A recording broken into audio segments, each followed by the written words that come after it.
அருமையானவர்கள், நாங்கள் இணைந்திருப்பது சங்கமம் வானொலியின் மாலை நேர விடுதலையின் வெளிச்ச நேரம். இப்பொழுதும் டொரண்டோ நேரம் மதியம் 2 மணி, மாலை 2 மணி ஆகிறது. எங்களுடன் ஊழியர் பாஸ்டர் ஆண்டனிசன் ஏபிரகாம் அவர்கள் மாலை வேளையிலே லண்டன் யூகேயிலிருந்து இணைந்திருக்கிறார். பிரைம் மினிஸ்டர் சார்பாக கத்தரண்டை வார்த்தைகள் எடுத்து வந்து விதைக்க ஆயத்தமாக வந்திருக்கிற அவரை பரிசுத்தாவியானவதாமே நிரப்பி ஆசீர்வதித்து வழிநடத்துவாராம். கத்தரை கரத்திலே அவரையும் அவர் குடும்பத்தாரையும் ஊழியங்களையும் ஒப்புவித்துக் கொண்டு நாங்கள் இந்த வேளையிலும் வார்த்தைகளை பெற்றுக்கொள்ளுவோம், வரவேற்போம். ஊழியரை வரவேற்போம், அவருடைய கரத்திலே ஒப்புவிப்போம். Praise the lord pastor. Praise the lord. ஆமென். இணைந்திருக்க உங்களிடம் ஒப்படைக்கிறோம், வழி நடத்துங்க பாஸ்டர். God bless you. ஆமென். ஆமென், ஆமென். இயேசு கிறிஸ்துவின் இணையற்ற நாமத்தினால் உங்கள் அனைவரையும் வாழ்த்தி வரவேற்கிறேன். கர்த்தர் நல்லவர், அவர் நமக்காக யாவற்றையும் செய்து முடித்திருக்கிறார். ஆமென். ஆகவே விசுவாசித்து பெற்றுக்கொள்வது தேவன் நமக்கு கொடுத்த வேலையாக இருக்கிறது. இந்த வேளையிலும் நாங்கள் கடந்த நாட்களிலே பார்த்து வருகிறோம். எபேசியர் 6:10 இருந்து, ஆகையினால் தீங்கு நாளிலே அவைகளை நீங்கள் எதிர்க்கவும் சகலத்தையும் செய்து முடித்தவர்களாய் நிற்கவும் திராணி உள்ளவர்களாகும்படிக்கு தேவனுடைய சர்வாயுதங்களை எடுத்துக் கொள்ளுங்கள் என்று சொன்னால் உபயோகியுங்கள், பயன்படுத்துங்கள்.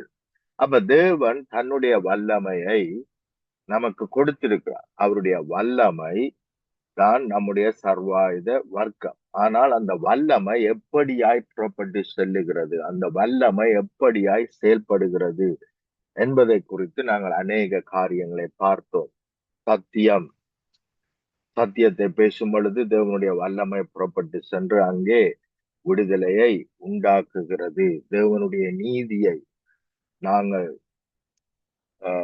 விசுவாசிக்கிறவர்களாய், உயிர்ப்பிக்கப்பட்டவர்களாய், புதுப்பிக்கப்பட்டவர்களாய் நாங்கள் எண்ணிக்கொண்டு செயல்படும் பொழுது அங்கே தேவனுடைய வல்லமை புறப்பட்டு செல்லுகிறது. தேவனோடு கூட நாங்கள் சமாதானம் பெற்றுவிட்டோம், இனிமேல் தான் பெறுவதல்ல, ஏற்கனவே இயேசு கிறிஸ்துவின் மூலமாய் நாங்கள் பிதாவோடு ஒப்புரவாக்கப்பட்டிருக்கிறோம் என்ற சிந்தை உடையவர்களாய் நாங்கள் செயல்படும் பொழுது தேவ வல்லமை புறப்பட்டு சென்று சத்துருடைய கிரியைகளை நிர்மூலமாக்குகிறது.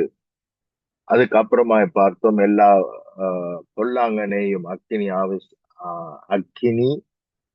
யாஸ்திரங்களை எல்லாம் அவித்து போடத்தக்கதாக எல்லாவற்றுக்கும் மேலாக விசுவாசம் என்னும் கேடகத்தை பிடித்தவர்களாயும் நில்லுங்கள் என்பதை குறித்து கடைசியாக நாங்கள் பார்த்தோம். இப்பொழுதோ ரட்சிப்பு என்னும் தலைச்சிராயையும், ரட்சிப்பு, நாங்கள் ரட்சிக்கப்பட்டோம், ரட்சணியம் என்னும் தலைச்சிராய், சல்வேஷன் என்றால் நாங்கள் ரட்சிக்கப்பட்டோம், நாங்கள் மீட்கப்பட்டோம் என்ற சிந்தை உடையவர்களாய் இருக்க வேண்டும்.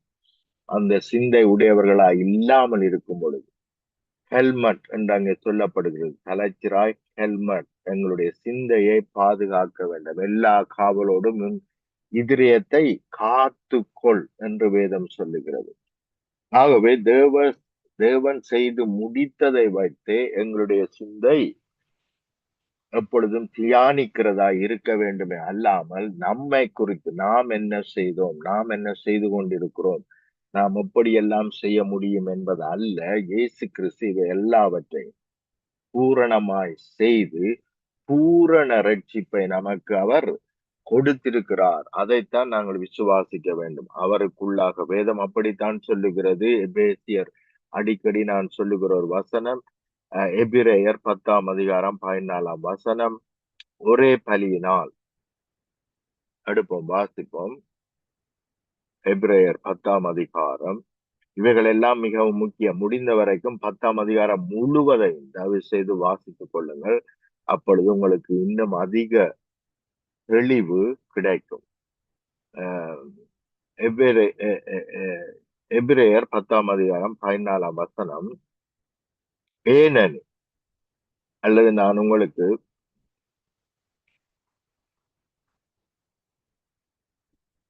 10 நான் வாசிக்கிறேன். எபிரேயர் 10 வாசிக்கிறேன். கிறிஸ்துவனுடைய சரீரம் ஒரே தரம், கவனியுங்கள், ஒரே தரம் பலியிடப்பட்டதினாலே மறுபடியும் பலி செலுத்த வேண்டிய அவசியம் இல்லை. ஒரே தரம் பலியிட்டபடியினாலே அந்த சித்தத்தின்படி நாம் பரிசுத்தமாக்கப்பட்டிருக்கிறோம். கவனிங்கள், பரிசுத்தமாக்கப்படுவோம் அல்ல, பட்டிருக்கிறோம். அவர் தன்னை பலியால் செலுத்தினபடியினாலே அந்த சித்தத்தின்படி, அந்த திட்டத்தின்படி, இது தேவ திட்டம், அந்த சித்தத்தின்படி, அந்த திட்டத்தின்படி நாம் பரிசுத்தமாக்கப்பட்டிருக்கிறோம். அன்றியும் எந்த ஆசாரியனும் நாள்தோறும் ஆராதனை செய்கிறவனாயும் பாவங்களை ஒரு காலம் நிவர்த்தி செய்யக்கூடாத ஒரே வித பலிகளை அநேகந்தரம் செலுத்துகிறவனாயும் நிற்பான். அப்ப கவனிங்கள், இந்த கொடுக்கப்பட்ட பழைய ஏற்பாட்டின் பலிகள் தேவனுடைய பிள்ளைகளை விடுதலை ஆக்கவில்லை. அவர்கள் மறுபடியும் பாவம் செய்கிறவர்களாய் காணப்பட்டார்கள். ஆனால் இன்றைக்கு அப்படித்தான் நாங்கள் நினைக்கிறோம். இயேசு கிறிஸ்து கொடுத்த பலியும் அப்படிப்பட்ட பலி என்று நாங்கள் நினைக்கிறோம். அப்படி அல்ல. ஏனென்றால் அப்பேற்பட்ட பலி அனுதினமும் செலுத்தப்பட வேண்டும். அன்றியும் எந்த ஆசாரியனும், கவனிங்கள், நாள்தோறும் ஆராதனை செய்கிறவனாயும் பாவங்களை ஒரு காலம் நிவர்த்தி செய்யக்கூடாத ஒரேவித பலிகளை அநேகந்தரம் செலுத்துகிறவனாயும் நிற்பான். இவரோ, கவனிங்கள், வித்தியாசத்தை பாருங்க, இவரோ பாவங்களுக்காக ஒரே பலியை செலுத்தி என்றென்றைக்கும் தேவனுடைய வலது பார்சத்தில் உட்கார்ந்து இனி தம்முடைய சத்துருக்களை தமக்கு பாதபடி ஆக்கி போடும் வரைக்கும் காத்து கொண்டிருக்கிறார் என்றால் அவருடைய கிரியை முடிந்தாயிற்று. அனுதினமும் கிரியை செய்கிற காரியம் அல்ல. ஆசாரியர்களைப் போல இவர் ஒரே பலியை செலுத்தி என்ன செய்து விட்டார்? எல்லாரையும் விடுதலை ஆக்கி விட்டார். சத்துருவின் மேலே நமக்கு சகல அதிகாரங்களையும் வல்லமையையும் ஏற்கனவே கொடுத்து விட்டார். அதனால்தான் நாங்கள் அவர் மூலமாய், அவருடைய வல்லமை மூலமாய், அவருடைய வார்த்தை மூலமாய், அவருடைய சத்தியத்தின் மூலமாய் சத்துருவை அவருக்கு பாதபடி ஆக்கி போடும் வரைக்கும் அவர் பிதாவின் வலது பார்க்கத்திலே உட்கார்ந்து இருக்கிறார். அப்ப இத சத்துருவை பாதபடி ஆக்கி போடுகிற சகல வல்லமையும் நமக்கு ஏற்கனவே கொடுக்கப்பட்டார். ஆனால் நாங்கள் கொடுக்கப்படவில்லை என்று நாங்கள் விசுவாசித்து அதற்காக ஜெபம் பண்ணி கொண்டிருக்கிறோம். ஏனென்றால் அவர் என்ன செய்யறாராம்? தேவனுடைய வலது இனி தம்முடைய சத்துருக்களை தமக்கு பாதபடி ஆக்கி போடும் வரைக்கும் காத்து கொண்டிருக்கிறார். அப்ப நாம தான் இந்த வேலையை செய்யணும். இதை செய்து முடிக்கும் வரைக்கும் அவர் காத்து கொண்டிருக்கிறார். ஏனென்றால், கவனிங்கள், வசனம் சொல்லுகிறது, ஏனெனில் பரிசுத்தமாக்கப்படுகிறவர்களை ஒரே பலியினாலே இவர் என்றென்றைக்கும் பூரணப்படுத்தி இருக்கிறார். ஆமென். அப்ப முன்னாடி பலிகளை செலுத்தி பரிசுத்தமாக்கப்படும்படிக்கு அவர்கள் என்ன செய்தார்கள்? கிரியை செய்தார்கள். ஆனால் இவர் என்றென்றைக்கும் ஒரே பலியினாலே இவர் என்றென்றைக்கும் பூரணப்படுத்தி இருக்கிறார். நாம் பூரணமாக்கப்பட்டோம். இப்பேற்பட்ட சிந்தை உடையவர்களாய் நாங்கள் என்ன செய்ய வேண்டும்? இருக்க வேண்டும். ஆனால் இந்த சிந்தை இல்லாமல் நாங்கள் இருக்கும் பொழுதுதான் சத்துருவானவன் நம்முடைய வாழ்க்கையிலே கிரியை செய்றாங்க. கவனிங்கள், நீங்கள் ஆளுகை செய்யாவிட்டால், மிக முக்கியமான ஒரு காரியத்தை நான் உங்கள் மத்தியில பேசுகிறேன். எந்த காரியத்தையும் நீங்கள் ஆளுகை செய்யாவிட்டால் நீங்கள் ஆளுகை செய்யப்பட்டு கொண்டு இருக்கிறீர்கள் என்று அர்த்தம். நீங்கள் ஆளுகை செய்யவில்லை என்றால் நீங்கள் ஏற்கனவே ஆளுகை செய்ய பட்டு கொண்டிருக்கிறீர்கள் என்று அர்த்தம். அப்ப மிகவும் முக்கியம், நீங்கள் ஆளுகை செய்கிறீர்களா அல்லது ஆளுகை செய்யப்படுகிறீர்களா? நீங்கள் பிசாசை ஆளுகை செய்யாவிட்டால் பிசாசினால் ஆளுகை செய்யப்படுகிறீர்கள் என்று அர்த்தம். நீங்கள் சுகயினத்தை ஆளுகை செய்யாவிட்டால் சுகயினம் உங்களை ஆளுகை செய்கிறது என்று அர்த்தம். நீங்கள் தரித்திரத்தை ஆளுகை செய்யாவிட்டால் தரித்திரம் உங்களை ஆளுகை செய்கிறது என்று அர்த்தம். நீங்கள் தோல்வியை ஆளுகை செய்யாவிட்டால் தோல்வி உங்களை ஆளுகை செய்கிறது என்ற அர்த்தம். அப்ப இவைகள் எல்லாவற்றையும் ஆளுகை செய்யும்படிக்கு தேவன் எனக்கு சகல அதிகாரங்களையும் வல்லமையும் கொடுத்திருக்கிறார். நான் முழுமையாய் அநேக பிள்ளைகள், தேவனுடைய பிள்ளைகள் சத்துருவை ஜெயிக்க முடியாதபடிக்கு, அல்லது எதிர்த்து பேச முடியாதபடிக்கு, அல்லது சத்துருவை பிசாசை துரத்த முடியாதபடிக்கு அவர்களுடைய உள்ளத்திலே குற்ற மனச்சாட்சி, நாங்கள் பாவத்திலே இருக்கிறோம், நாங்கள் என்ன செய்யவில்லை, இன்னும் பரிசுத்தமாகவில்லை, இன்னும் நாங்கள் பூரணம் அடையவில்லை என்ற தவறான எண்ணம் தான் எங்களை மறுபடியும் மறுபடியும் பாவம் செய்ய வைக்கிறது. ஆனால் ஒரே பலியினால் நாங்கள் பூரணமானோம், பூரணமாக்கப்பட்டோம். இதை எல்லாவற்றை பார்க்கிலும் கிறிஸ்து இயேசுவே உங்களோடு கூட இருக்கிறார் என்று சொல்லி இருக்கிறார். அப்ப அவருடைய பரிசுத்தம் உங்களோடு இருக்கிறது, அவருடைய பலன் உங்களோடு இருக்கிறது. ஆமென். அவருடைய வெற்றி உங்களோடு இருக்கிறது. அப்ப இதை நாங்கள் தியானிக்காமல் நாங்கள் எங்களை தியானிக்கிறோம், எங்களுடைய கிரியை தியானிக்கிறோம். அவருடைய கிரியை தியானிக்கும்படிதான் நாங்கள் அழைக்கப்பட்டிருக்கிறோம். எவ்வளவுக்கு அவருடைய கிரியை நாங்கள் தியானிக்கிறோமோ அவ்வளவுக்கு தான் அவருடைய கிரியை நம்ம மேற்கொள்ள முடியும். ஆமென். ஆகவே அவருடைய கிரியைகளை நாங்கள் தியானிக்கும் பொழுது அவர் எனக்கு பரிசுத்தமா இருக்கிறார், அவர் எனக்கு பலனா இருக்கிறார், அவர் எனக்கு மீட்பாக இருக்கிறார், அவர் எனக்கு பாதுகாப்பா இருக்கிறார், அவர் என்னுடைய ஆசீர்வாதமா இருக்கிறார். இப்படியாக நான் அவரை தியானிக்கும், அவர் எனக்கு சுகமா இருக்கிறார் என்று தியானிக்கும் பொழுது நான் பிசாசு என்ன செய்கிறார்? ஓடி போகிறான். ஏனென்றால் சத்தியத்தை அறிவீர்கள், சத்தியம் உங்களை விடுதலை ஆக்கும். ஆமென். எபேசியர் 2ஆம் அதிகாரம் 4ஆம் வசனத்திலிருந்து வாசிக்கிறேன். தேவனோ இரக்கத்தில் ஐஸ்வர்யம் உள்ளவராய் நம்மில் அன்பு கூர்ந்த தம்முடைய மிகுந்த அன்பினாலே அக்கிரமங்களில் மரித்தவர்களாயிருந்த நம்மை கிறிஸ்துவோடு கூட உயிர்ப்பித்தார். கிருபையினாலே ரட்சிக்கப்பட்டீர்கள். கவனிங்கள், கிருபையினால், நம்முடைய கிரிகையினால் அல்ல, கிருபையினால் நாங்கள் மீட்கப்பட்டோம். தேவ அன்பினால் நாங்கள் மீட்கப்பட்டோம். ஆனால் தேவன் எங்களை எப்படி பார்க்கிறார் என்ற வெளிப்பாடு இல்லாதபடியினால் நாங்கள் எங்களையே எப்படி பார்க்கிறோம்? மிகவும் கேவலமாக, மிகவும் இழிவாக, மிகவும் ஒன்றுக்கும் உதவாதவர்களாக நாங்கள் எண்ணுகிறோம். ஆனால் தேவன் எங்களை குறித்து எப்பேற்பட்ட மேன்மையான தீர்மானம் வைத்திருக்கிறார் என்று சொன்னால், எங்களை வெளியேற பெற்றவர்கள் என்று அவர் கண்டு தனக்கு உண்டான எல்லாவற்றையும் விற்று எங்களை எப்படி பார்க்கிறாராம்? வெளியேற பெற்ற முத்துக்களாய் அவர் கண்டு. அவர் எப்படி பார்க்கிறார்? முத்துக்களாய் பார்க்கிறார். ஆமென். ஆனா அநேக வேளைகளிலே நமக்கு சொல்லி கொடுத்திருக்கிறாங்கல்ல, நம்ம பாவிகளாய் பாருங்கள், நீங்கள் பாவிகள், நீங்கள் படும் பெரும் பாவிகள். ஆனால் தேவன் நம்ம எப்படி பார்க்கிறார்? வெளியேற பெற்ற முத்துக்களாய் பார்க்கிறார். ஆமென். அப்ப தேவன் நம்மை பார்க்கிறதுக்கும் நாமே நம்மை பார்க்கிறதுக்கும் சரியான வித்தியாசம் உண்டு. தேவன் கிதியோனை பார்த்து பராக்கிரமசாலியே என்று பார்க்கிறார். ஆனால் கிதியோன் நான் எளியவனும் எளியவன், நான் சிறியவனும் சிறியவன் என்று தன்னை பார்க்கிறான். அப்ப இதனால் தான் தேவன் செய்து முடித்தவைகளை பெற்றுக் கொள்ளாமல் இருக்கிறது. ஏனென்றால் எங்களுடைய எண்ணங்களே அவர் செய்து முடித்தவைகளை பெறாதபடிக்கு தடைகளை கொண்டு வருகிறது.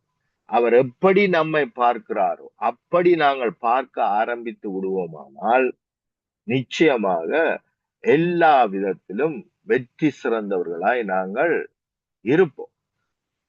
அதைத்தான் தேவன் விரும்புகிறார், அதைத்தான் தேவன் சொல்லுகிறார். இந்த எபேசியர்லே 10ஆம் வசனத்திலிருந்து நாங்கள் வாசிக்கும் பொழுது, ஆகையினால் தீங்கு நாளிலே அவைகளை நீங்கள் எதிர்க்கவும். தீங்கு நாள், தீங்கான காரியங்கள், வேதனையான காரியங்கள், துன்பமான காரியங்கள், சுகயினங்கள், பில்லிசூனியங்கள், கட்டு, இவைகளை அனுமதிக்க வேண்டாம் என்று சொல்லுகிறார். நீங்கள் எதிர்க்கவும், சகலத்தையும் செய்து முடித்தவர்களாய் என்றால் சகலத்திலும் ஜெயங்கொள்ளுகிறவர்களாய், நிற்கவும் திராணி உள்ளவர்களாகும்படி பலன் உள்ளவர்களாகும்படிக்கு, வல்லமை உள்ளவர்களாகும்படி, ஜெயிக்கிறவர்களா இருக்கும்படிக்கு தேவனுடைய சர்வாயுதத்தையும் தேவனுடைய சகல வல்லமையும் எடுத்துக் கொள்ளுங்கள். அப்ப தேவன் ஏற்கனவே ப்ரொவைட் பண்ணி விட்டார், ஏற்கனவே கொடுத்து விட்டார். அதன்படி செயல்படுங்கள். எடுத்துக் கொள்ளுங்கள் என்றால் அதன்படி செயல்படுங்கள். கொடுக்கப்பட்டதை விசுவாசித்து எடுத்து பயன்படுத்துங்கள். என்று சொன்னால் நாங்கள் இன்னும் இது கிடைக்கவில்லை, இன்னும் இது நடக்கவில்லை என்று எண்ணி அதற்காக அழுது குளறி கண்ணீர் வடித்துக் கொண்டிருக்கிறோம். ஆனால் தேவன் செய்து முடித்தார் என்ற சிந்தையின்படி நாங்கள் கிரியை செய்ய வேண்டும். கவனியுங்கள், இங்கே பார்க்கிறோம், கிறிஸ்துவனோட கூட உயிர்ப்பித்தார். அப்ப நாங்கள் மரணத்தில் இல்லை. மரணம் நம்மை மேற்கொள்ள முடியாது. எங்களுடைய சரீரத்திலே சுகையினம் என்னும் மரணம், வேதனை என்னும் மரணம், துன்பம் என்னும் மரணம், போராட்டம் என்னும் மரணம், அவமானம் என்னும் இவைகள் எல்லாம் வர முடியாது. ஏனென்றால் நாங்கள் இவைகளில் இருந்து மீட்கப்பட்டோம், ரட்சிக்கப்பட்டோம். ஆமென். அப்படி இல்லாவிட்டால் நாங்கள் இதை நம்பவில்லை. அக்கிரமங்களில் மரித்தவர்களாயிருந்த நம்மை கிறிஸ்துவோடு கூட உயிர்ப்பித்தார். ஆமென். அப்ப கிறிஸ்துவோடு கூட உயிர்ப்பித்தார் என்றால், கிறிஸ்து உயிர்ப்பிக்கப்படும் பொழுது நாமும் அவருக்குள்ளே புதிதாக உயிர்ப்பிக்கப்பட்டோம், புதியவர்களாக பிறப்பிக்கப்பட்டோம்.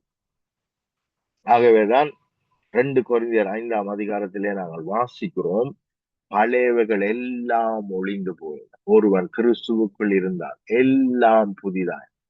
எல்லாம் கவனிங்க. ஆமென்.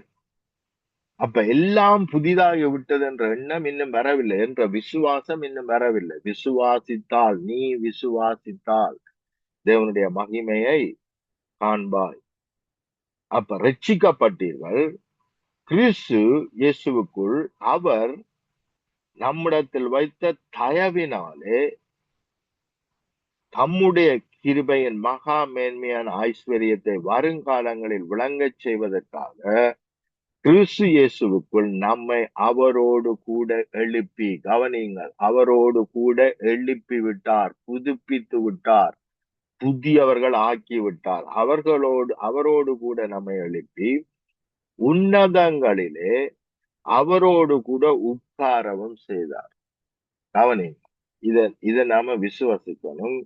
நாங்கள் விசுவாசித்தால் தான் தேவனுடைய வல்லமை நம்மை மேற்கொண்டு அப்படியே இந்த வசனம் சொல்லுகிறது போல கிரியை நடப்பிக்கும்.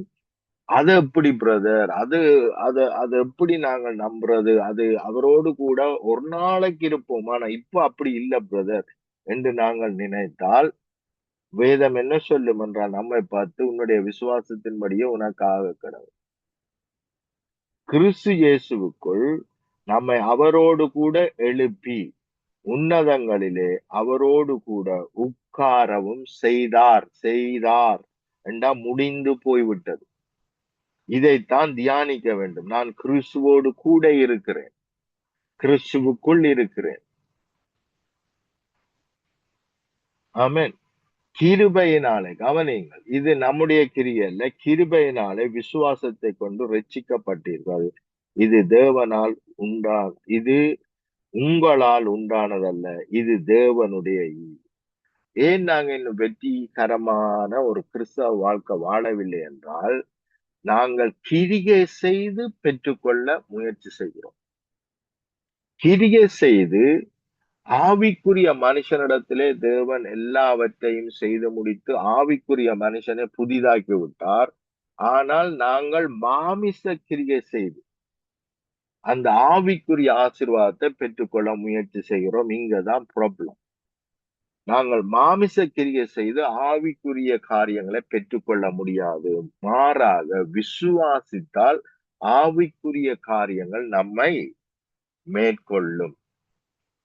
ஆமென். இதைத்தான் தேவன் சொல்லுகிறார். கவனிங்கள், கிருபையினாலே விசுவாசத்தை கொண்டு ரட்சிக்கப்பட்டீர்கள், இது உங்களால் உண்டானதல்ல. கவனிங்கள், விசுவாசத்தை கொண்டு, எங்களுடைய கிரிகையினால் அல்ல. இப்ப ஒரு ஆளுக்காக ஜெபியுங்கள் பிரதர் என்று சொன்னா கூட நாம என்ன செய்வோம்டா, ஒரு 4 நாள் நான் உபவாசம் இருந்துட்டு வர்றேன், ஒரு 3 நாள் உபவாசம் இருந்துட்டு வந்து இந்த காரியத்துக்காக ஜெபிக்கிறேன் என்று நாங்கள் நினைப்போமானால் இது நம்முடைய கிரியை. ஆனால் இயேசு செய்து முடித்தபடியினால், அவர் என்னோடு இணைக்கப்பட்டிருக்கிறபடியினால், நானும் அவரும் ஒன்றாக இருக்கிறபடியினால், நான் அவருடைய வார்த்தையை பேசும் பொழுது, அவருடைய சத்தியத்தை பேசும் பொழுது, அவருடைய வல்லமை கடந்து போய் இந்த வெற்றியை, இந்த சுகத்தை, அஹ், அஹ், அதிசயங்களை, அற்புதங்களை என்ன செய்கிறது? செய்கிறது. ஆமென். கடந்த நாட்களிலே ஒரு சகோதரி அஹ், இன்னொரு சகோதரனுக்காக ஜெபிக்கும்படி வேண்டிக் கொண்டார்கள். அவருக்கு கையிலே அசிட் ஊத்தப்பட்டு கை வந்து என்ன ஆயிட்டு? எல்லாமே பழுதா போயிட்டு. ஆகவே அதற்காக ஜெபியுங்கள் என்று சொன்னார்கள். நான் ஜெபித்தேன். அந்த கை மறுபடியும் பூரண சுகமாக வேண்டும், பூரணமாய் ரீஸ்டோர் பண்ணப்பட வேண்டும் என்று சொல்லி நான் ஜெபித்த பொழுது, லாஸ்ட் வீக்கில் எனக்கு சாட்சி சொன்னார்கள். அந்த கை மறுபடியும் என்ன செய்கிறது? ரீஸ்டோர் பண்ணப்படுகிறது என்று சொல்லி அவர்கள் சந்தோஷமாக சாட்சி சொன்னார். ஆகவே பிரியமானவர்களே, இவை எல்லாவற்றையும் தேவன் செய்து முடித்தார். அப்படி கேட்கும் பொழுது, அப்படியா, சரி, நான் ஒரு வீக் நான் ஜெபம் உபவாசம் இருந்து விட்டு வருகிறேன் என்று சொன்னால், அப்படி அல்ல. இயேசுவினிடத்திலே வந்தவர்களுக்கு உடனடியாக அந்த சமயத்திலே இடத்தில் வந்தவர்களுக்கு உடனடியாக அதே நேரத்திலே அற்புதங்கள் நடந்தது, அதிசயங்கள் நடந்தது. ஏனென்றால் அவர்கள் தங்களுக்குள்ளே கிறிஸ்து இயேசு இருக்கிறார் என்று விசுவாசித்தார். பேதுருவை கவனியுங்கள், என்ன சொல்லுகிறான்? அப்போஸ்தலர்களை வாசிக்கிறோம். அவன் சொல்லுகிறான், பொன்னும் வெள்ளியும் என்னிடத்தில் இல்லை, ஆனால் எனக்குள் இருக்கிறதை உனக்கு கொடுக்கிறேன். இயேசுவின் நாமத்தினால் எழுந்து நட என்று கட்டளையிடுகிறான். கவனி. அப்ப எனக்குள்ளே தேவன் இருக்கிறார், எனக்குள்ளே தேவ வல்லமை இருக்கிறது என்று அவர்கள் விசுவாசித்தார்கள். ஆனால் நாங்களோ இன்றைக்கு எங்கேயோ இருக்கிறது என்று விசுவாசித்து அழுது குளறி கண்ணீர் வடித்துக் கொண்டிருக்கிறோம். எத்தனையோ முறை நான் உங்களுக்கு வாசித்து காண்பித்திருக்கிறேன். நாங்கள் தேடுகிற எல்லா ஆசீர்வாதமும், எல்லா விடுதலையும் வானத்திலும் அல்ல, அல்லது சமுத்திரங்களுக்கு அந்த புறத்திலும் அல்ல. உபாகமம் 30ஆம் அதிகாரம் அல்லது ரோமர் 10ஆம் அதிகாரம் இதிலே வாசித்து பார். இவைகள் அங்கே அல்ல, உங்களுடைய இதயத்திலும் வாயிலும் இருக்கிறது. நீங்கள் இதயத்தில் விசுவாசித்து வாயிலே பேசினால் அவைகள் மேற்கொள்ளும். ஆமென். கிருபையினாலே விசுவாசத்தை கொண்டு ரட்சிக்கப்பட்டீர்கள். ஆகவே முழுமையாய் நாங்கள் மீட்கப்பட்டோம், புதிதாக்கப்பட்டோம், தேவனுடைய பிள்ளைகள் ஆக்கப்பட்டோம் என்ற சிந்தை உடையவர்களாய் இருக்க வேண்டும். பிசாசு இல்லை இல்லை நீ பாவி என்று சொல்ல அதை அனுமதிக்க கூடாது. நாங்கள் தேவனுடைய பிள்ளைகள். தேவன் எனக்காக முழு கிரியமும் செய்து ஒரே பலியினால் என்றென்றும் என்னை பூரணப்படுத்தி இருக்கிறார். இது உங்களால் உண்டானதல்ல, இது உங்களுடைய கிரியையினால் உண்டானதல்ல, நீங்கள் அழுது குளறி கண்ணீர் வடித்ததனால் உண்டானதல்ல, அதிகமா உபவாசம் இருந்து ஜெபித்தனால் உண்டானதல்ல. இது தேவனுடைய ஈவு. ஒருவனும் மேன்மை பாராட்டாதபடிக்கு நான் அதிகமாய் ஜெபித்தபடியினால் பெற்றுக்கொண்டேன், அதிகமாய் உபவாசம் இருந்தபடியினால் இவைகள் எல்லாம் என் மூலமாய் நடக்கிறது என்று ஒருவனும் மேன்மை பாராட்டாதபடிக்கு இது கிரியையினால் உண்டானதல்ல. ஆமென். அப்ப இதை அறிந்து நாங்கள் என்ன செய்ய வேண்டும்? செயல்பட வேண்டும். எந்த காரியமும் நீங்கள் தேவனுடைய பிள்ளைகள் அல்ல, அல்லது நீங்கள் இதை செய்தால் தான் அவர் உங்களை ஆசீர்வதிப்பார் என்று சொல்லுமானால் நீங்கள் என்ன செய்யக்கூடாது? அதை ஏற்றுக்கொள்ள கூடாது. அநேக வேளைகளிலே அதை ஏற்றுக்கொண்டு தான் நாங்கள் என்ன செய்கிறோம்? கிரிய நடப்பிக்கிறோம். அது எவ்வளவோ தவறு. அதனால்தான் நாங்கள் ஜெபிக்கிற ஜெபங்களுக்கு பதிலை பெற்றுக்கொள்ளாமல் இருக்கிறோம். கவனியுங்கள், கொலோசியர் 1ஆம் அதிகாரம் 13ஆம் 14ஆம் வசனத்தை நான் வாசிக்கிறேன். இருளின் அதிகாரத்தில் நின்று நம்மை விடுதலையாக்கி, பாவம் இருளின் அதிகாரம், இதிலிருந்து நம்மை விடுதலையாக்கிட்டார். சாபம் இருளின் அதிகாரம், தடைகள், தாமதங்கள், பற்றாக்குறைகள் இவைகள் எல்லாம் இருளின் அடையாளம், இருளின் அதிகாரம். இருளின் அதிகாரத்திலிருந்து நம்மை விடுதலையாக்கி தமது அன்பின் குமாரனுடைய ராஜ்யத்துக்கு உட்படுத்தினவருமாய் இருக்கிற, அப்ப இப்ப எங்கே இருக்கிறோம்? உட்படுத்தினவருமாய் இருக்கிற பிதாவை ஸ்தோத்தரிக்கிறோம். குமாரனாகிய அவருக்குள் அவருடைய இரத்தத்தினாலே பாவ மன்னிப்பாகிய மீட்பு நமக்கு உண்டா இருக்கிறது. இது எப்படி நாம சாதாரணமா வாசிக்கிறோம், பிரியமா? பாவ மன்னிப்பு கிடைச்சிட்டு என்று நாம சொல்றோம். ஆனால் பாவ மன்னிப்பு எனக்கு கிடைத்திருக்குமானால் நான் பிதாவோடு ஒப்புரவாக்கப்பட்டிருக்கிறேன். பாவ மன்னிப்பு எனக்கு கிடைத்திருக்குமானால் மறுபடியும் பிதாவினுடைய சகல சொத்துக்கும், சகல அதிகாரங்களுக்கும், சகல வல்லமைக்கும் உரியவனாயிருக்கிறேன். பாவ மன்னிப்பை நான் பெற்றுக்கொண்டு இருப்பேனானால் நான் மறுபடியும் ஏதேன் தோட்டத்திலே தேவனோடு கூட இணைக்கப்பட்டிருக்கிறேன். தேவ உறவோடு கூட இணைக்கப்பட்டிருக்கிறேன். தேவனுடைய பிள்ளையாக நான் மாற்றப்பட்டிருக்கிறேன். ஆமென். இழந்து போனவைகள் எல்லாவற்றையும் நான் திரும்பவும் மீட்டு கொண்டு, ஆமென். அப்படியான சூழ்நிலைக்குள்ளே நாங்கள் என்ன செய்து விட்டோம்? வந்து விட்டோம். ஆனால் அதை விசுவாசிக்கிறோமா? அல்லது இன்னும் அழுதுக்குள்ளாரி, பாவிகள் ஆண்டவரே, நாங்கள் படுபாவிகள் ஆண்டவரே என்று நான் சொல்வேனானால் அவர் செய்து முடித்ததை நான் இன்னும் விசுவாசிக்க ஆரம்பிக்கவில்லை. அப்ப மறுபடியும் என்னை பாவியாக நான் எண்ணிக்கொள்வேனானால் நான் எப்படி மீட்கப்படுவேன்? எதை வைத்து தேவனால் என்னை மீட்க முடியும்? ஏனென்றால் அவர் என்னை அவருடைய இரத்தத்தினால் கழுவி பூரணமாக்கி விட்டார் என்பதை நான் இன்னும் விசுவாசிக்காவிட்டார் நான் எப்பொழுது நான் அதை பெற்றுக்கொள்வேன்? அவர் சொல்லுகிறார், அவர் செய்து முடித்து விட்டார் என்று சொல்லுகிறார், எல்லாம் முடிந்தது என்று சொல்லுகிறார். ஆனால் நாம சொல்லுகிறோம், இல்லை, முடியவில்லை என்று சொல்லுகிறோம்.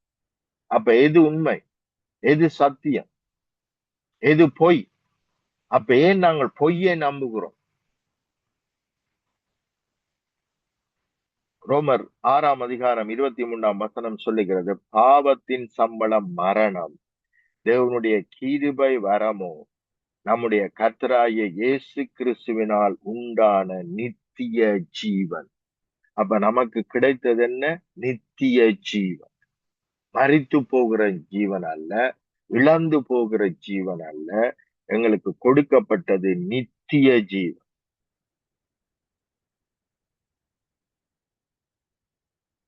22 இப்படியாக சொல்லுகிறது, இப்பொழுது கவனியுங்கள், இப்பொழுது அப்படியே நம்புங்கள். வாசிக்கும் பொழுது, வசனத்தை வாசிக்கும் பொழுது அப்படியே நம்புங்கள். இப்பொழுது நீங்கள் பாவத்தினின்று விடுதலையாக்கப்பட்டு தேவனுக்கு அடிமைகளானதினால், தேவனுடைய பிள்ளைகளானதினால் பரிசுத்தமாகுதல் உங்களுக்கு கிடைக்கும் பலன். இது கிடைத்து விட்டது. இது எங்களுடைய பலன், என்னுடைய சொத்து, என்னுடைய ரைட்ஸ். முடிவோ நித்திய ஜீவன். அதனுடைய பிரதிபலன், இதை நான் விசுவாசிக்கும் பொழுது அதனுடைய பிரதிபலன் நித்திய ஜீவன், பரிபூரண விடுதலை. ஆமென். இப்படிப்பட்ட சிந்தை உடையவர்களா இருக்க வேண்டும். நான் முழுமையாக மீட்கப்பட்டேன், முழுமையாக தேவன் என்னை மீட்டுக் கொண்டார். இப்பொழுது நான் இருளின் ராஜ்யத்தில் அல்ல, குமாரனுடைய ராஜ்யத்திலே இருக்கிறேன். அவரோடு கூட என்னை எழுப்பி உன்னதங்களிலே அவரோடு கூட என்னை உட்கார பண்ணுவார் அல்ல, பண்ணி இருக்கிறார். ஆமென். அதை விசுவாசிப்போம், அதிலே நிலைத்திருப்போம். ஆமென். அப்பொழுது நிச்சயமாய் சத்துருடைய கிரியைகள் நிர்மூலமாக்கப்படும், விலகி போகும், விடுதலையாக்கப்படும். ஆமென். ஜெபம் பண்ணும். அன்பின் பிதாவை, இந்த வேலைக்காக உமக்கு நன்றி செலுத்துகிறோம். வெட்சணியம் என்னும் தலைச்சிறாய், இது தேவனுடைய வல்லமை, இது தேவனுடைய சர்வாயுதம். ஆகவே நாங்கள் பரிபூரணமாய் மீட்கப்பட்டோம், தேவனுடைய பிள்ளைகள் ஆக்கப்பட்டோம். இப்பொழுதோ நாங்கள் அவரோடு கூட உன்னதங்களிலே உட்கார்ந்து இருக்கிறோம் என்பது சத்தியம். ஆகவே இவைகளை தியானிக்க எங்களுக்கு அதிகமாக உதவி செய்யும். நாங்கள் எப்பொழுதும் உம்மோடு கூட இருக்கிறோம், உம்முடைய ராஜ்யத்தில் இருக்கிறோம். இப்பொழுதோ இருளின் ராஜ்யத்தில் அல்ல, அதிலிருந்து முழுமையாக ரட்சிக்கப்பட்டோம், மீட்கப்பட்டோம். இப்பொழுது உம்முடைய ராஜ்யத்தில் இருக்கிறோம். ஆமென். ஆகவே உம்முடைய ராஜ்யம் எங்களை மேற்கொண்டதற்காக நன்றி. உம்முடைய சித்தம் அனுதினமும் செய்யப்படட்டும். மாத்திரமல்ல, நீர் அனுமதிக்காத எதுவும் எங்களுடைய சரீரத்திலே இருக்கக்கூடாது. ஆவியிலே, சிந்தையிலே, சரீரத்திலே இருக்கக்கூடாது. வெளியேறு என்று கட்டளையிடுகிறேன். பிசாசு கொண்டு வந்த இருளின் ராஜ்யத்தின் கிரிகள் நிர்மூலமாக உம்முடைய ராஜ்யம் மேற்கொள்ளட்டும். உம்முடைய சித்தம் மாத்திரம் நிறைவேறட்டும். இயேசுவின் இணையற்ற நாமத்தில். ஆமென், ஆமென், ஆமென். ஆமீன் ஆமீன். கொடுக்கப்பட்ட வார்த்தைக்காக நன்றி செலுத்துகிறோம். பெற்றுக்கொண்டோம் என்ற விசுவாசத்தோடு கத்தர் விசுவாசத்தில் வெற்றிக்கப்பட்ட கத்தர் உதவி செய்வாராக. கத்தர் தந்த எல்லா காரியங்களையும் விசுவாசத்தோடு பெற்றுக்கொண்டோம் என்ற அந்த விசுவாசம் நம்முடைய காணப்பட கத்தர் உதவி செய்வாராக. கத்தருடைய கரத்தில் இந்த வார்த்தைகளை ஒப்புவிக்கிறோம். கத்தர் தாமே உங்களுடனும் கூட இந்த ஆசீர்வாதத்தை வழிநடத்துவாராக. கத்தரை சித்தமானால் இதே வேளையிலே நாளை சந்திப்போம் பாசர். அதுவரையும் தேவசமாத்த கூறுகிறோம், வாழ்த்துகிறோம், ஆசீர்வதிக்கிறோம். நன்றி பாசர். God bless you. ஆமேன், ஆமென், ஆமென், ஆமென். ஆமீன். அருமையானவர்களே, இதுவரை நேரம் எங்களுடன் ஊழியர் பாஸ்டர் ஆண்டனி சொல்லி இப்ராஹிம் அவர்கள் பிரைம் மினிஸ்டர் சார்பாக லண்டன் யூகேயில் இணைந்து கத்தருடைய வார்த்தைகளை பகிர்ந்து கொண்டார். கத்தர் தாமே அவருடனும் கூட இந்த ஆசீர்வதித்து வழி நடத்துவாராக. கத்தரை கரத்திலே எல்லாவற்றையும் ஒப்புவிப்போம். கத்தர் வழி நடத்துவாராக. ஆமேன். நன்றிகளையும் வாழ்த்துக்களையும் கூறி விடைபெறுவோம். ஆமேன், ஆமேன். நன்றி.